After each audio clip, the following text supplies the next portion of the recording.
in some of the hail intensity, but up to half-dollar size hail was possible. Still thinking we could have up to quarter-size hail. I want to first go to Brandon Wells. He's in Wagner. He's kind of watched the storm pass on by. Brandon, what have you noticed with the storms that have been training over that same location? Yeah, Mike, one thing I've noticed with these storms is they're producing a lot of heavy rainfall. We've got a lot of street ponding on the roadways right now and a lot of intense lightning associated with these here in Wagner at 69 and 51. We'll stay with it. Back to you, Mike. All right. Thank you, Brandon. Good point. A lot of these storms are moving over the same location, so there could be localized street flooding, and that would make travel very difficult. This is a pretty narrow band of storms, so if you're caught under it, this could be producing a quick ½ to 1 inch of rain. Further down the road is where we find the heaviest of the storm. It's moving right in on J.D. McManus's location. J.D., you may not be quite in the hail yet, but will you tell me what you're seeing so far with this storm?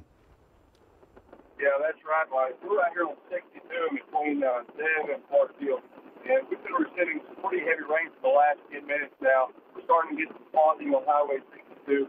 We're not seeing very much as far as wind, and we haven't seen the hail yet. The hail quarter should be just to our west and passing over soon. And so when we get a sample of that hail, we'll let you know what we got down here, Mike. Thank you. All right, thank you, J.D. And J.D., what have you noticed with the lightning? It seems like we're finally seeing a lot more lightning out of these storms tonight.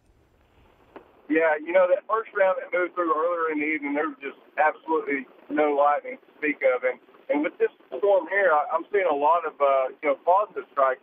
And so that just tells me, just let you know it's just a little bit more intense. And so we're just going to hang out here, and we'll let you know about that hail timber, Mike. All right, thank you, J.D. Once again, you are right in line to see some of the hail as it passes by. This is going to be on the south side of Tahlequah. Right now, Tahlequah proper, probably going to miss out on the hail. But if you live south towards Park Hill or Keys, you're likely to end up with a brief period of hail. And we've seen hail covering the ground from earlier storms today. So this is certainly going to be a quick passing storm, moving at about 25 miles per hour. Let's put a storm track on this. Moving in from the core there. This is once again going to be passing over areas near Zeb here in just the next few minutes. Keys at about 8:07 down to Wildcat Point 8:15. So we're talking the north end of Lake Tenkiller at this point, all the way down to Barber at 8:21. So that's kind of the path of the severe storm. But once again, these heavy storms line up all the way back to the west into the Tulsa area. If you are in Tulsa, we are seeing a few heavy downpours, mainly on the south end of town, south of I-44.